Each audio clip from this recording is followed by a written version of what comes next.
Jai Ma Kamakhya, Jai Bhairava, Jai Matara. So this video is like a small update, basically, on the Kamakhya corridor case. Very recently, you might have seen a news article that the Honorable High Court of Guwahati has disposed of the case, and the corridor is now free to start. This news came out, I think, a day before the Prime Minister had visited Assam. Uh, Now, let me explain a bit. After this, we had quite a few emails asking where people were asking about update and where it stands and what is my view on this. So, first and foremost, the judgment is a detailed one, and more or less, what has happened is over the last 2 years when this case was running, uh, the government was forced to acknowledge that its initial plan of development that it had put forth was not correct and did not take into account the various ecological and the hydrological aspects of the hill, which is why this hill is so sacred, because there is a eternal stream of water that flows underground. It is that stream that has the spiritual power, and that manifests in different places in the hill as the various Mahavidyas and the various other devatas. And this is the arrangement of the hill, not just now, for more than 2000 years. It's older than the tantric texts. It's older than most of the other shastras. It's older than the paddhatis of puja that we are doing today. It's that ancient. Now, because of the court case, because of the honorable courts actually mentioning in their judgment, not just now, it happened during Ambubachi in 2024 itself, that under no circumstance can the holy water that flows in the hill be tampered through any construction activities taken by the government. So therefore the whole plans had to be redone. Geohydrological study of the hill had to be conducted by NIH Roorkee and then vetted by IIT Guwahati, and the complete plans have had to be redone, because otherwise the original plan that the government was trying to get or go ahead with would have caused damage, because these factors were not taken into account. These studies were not done, even though in the court case we did have the opposition side mentioning that we have taken into account, but it was then seen that that was not really the case, which is why everything had to be again recalculated and rechecked, and the correct authorities had to vet the process before going ahead with it. So such a report has been at least a summary of it has been submitted, though the actual report of the NIH and the IIT is yet to be made public. But an assurance has been given by the government to the courts that they will try to make the construction in ways where it does not damage the water flow. This assurance was completely missing when the original plan of the corridor was in place.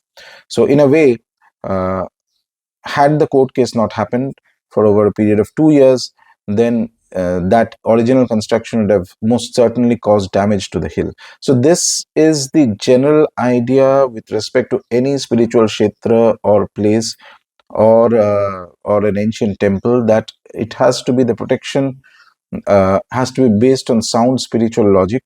It has to be taken up by devotees who are of stellar spiritual merit and who have nothing to gain from it. There is no financial or other benefits that you are supposed to be gaining out of the process. So these things have to be clear, and then you approach the courts for justice, and then have faith on the judicial system.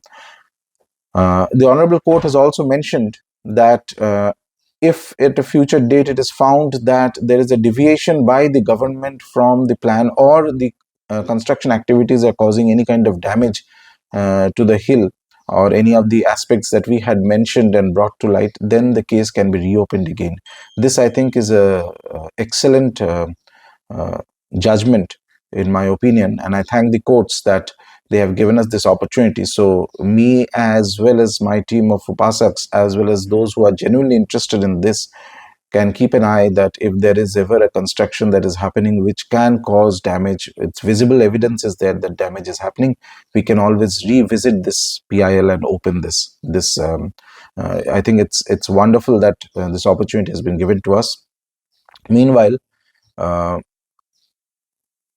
we are also trying to get the original plan, the whole report that IIT has published through filing RTIs, which is actually the right of every citizen, whoever is interested. So only after that we can get an idea of what the plan is, what the details is. But more or less at this stage, I would like to say that the Honorable Courts has given a verdict which is kind of resolves some of the anxiety that we as upasakas and devotees had with respect to the hill, and it also in a way justifies the court case and sort of gives a stamp of approval in a indirect way that had we not done the case, then the original plan which was there would have definitely caused damage to the hill. It is something that has to be remembered, and it is also important that now it is mentioned in a judgment by the courts, which means that not just now, say even 50 years, 100 years later, if there is any other government that tries to do anything in the hill that can cause damage to the water, or anybody else tries to do anything, there is a good solid legal ground to approach the courts for remedy and justice. And this itself is a huge victory, in my opinion, a victory of Ma Kamakhya and the Upasakas. Because for us, it was only faith on the deity that is the most important thing. It was by her instruction that this case happened, and it is by her instruction that it has come to, after 2 years of the legal battle, it has come to a stage where it is more or less uh, uh, a decent, a verdict that kind of removes some of the anxieties that we had with respect to the project right from the beginning when it started.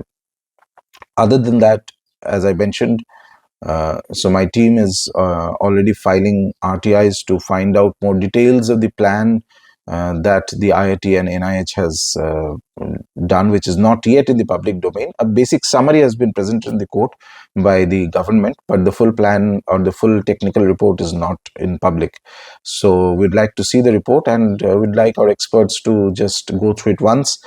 More than that, I think it's again, right, if you see my first videos, I had mentioned that we are not opposed to any corridors or any development plans. All that is fine, but it should not under any circumstance tamper the sanctity and the spiritual power resident in a particular kshetra.